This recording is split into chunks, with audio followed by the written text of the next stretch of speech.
我就住27樓嘅，咁行樓梯落去就有幾個鄰居一齊啦。咁我即係中途有咬一咬咁樣，同埋入面都真係好大煙咯。咁佢一開始就有啲情緒緊張嘅，係可能始終即係火燭，我又抱住佢，咁大家情緒都唔好，都會多少影響到佢。咁同埋佢喺後樓梯度同我一樣吸咗好多煙啊。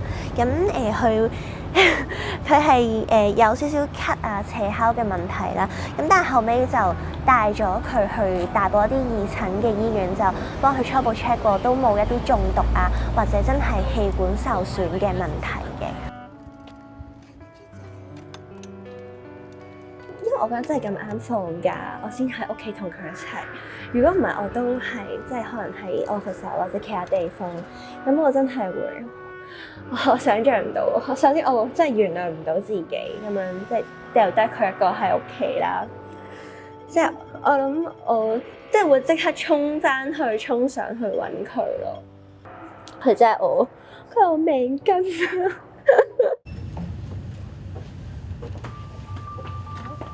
！So these are some of the rescued turtles.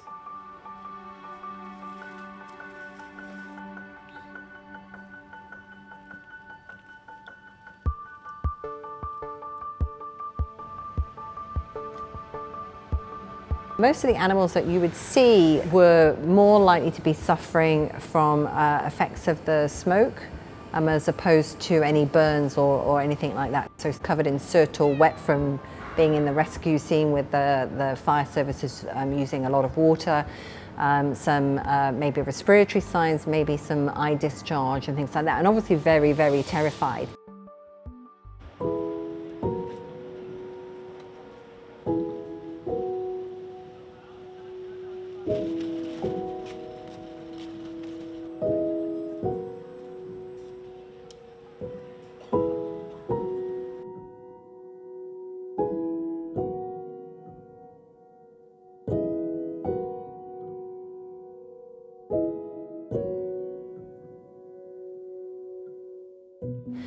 Obviously, some of the structures are unsafe at the moment, so they're trying to do some remedial work. So whilst the teams are still in the building, we're hopeful that if they're paying attention, they might spot something.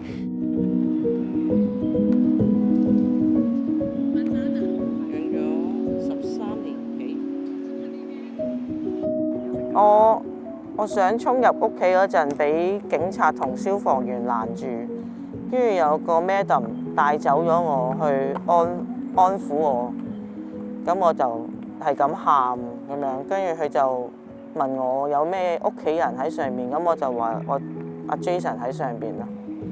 短時間內都唔會考慮救動物啦，咁我又喊到黐咗線啦，即係去到絕望。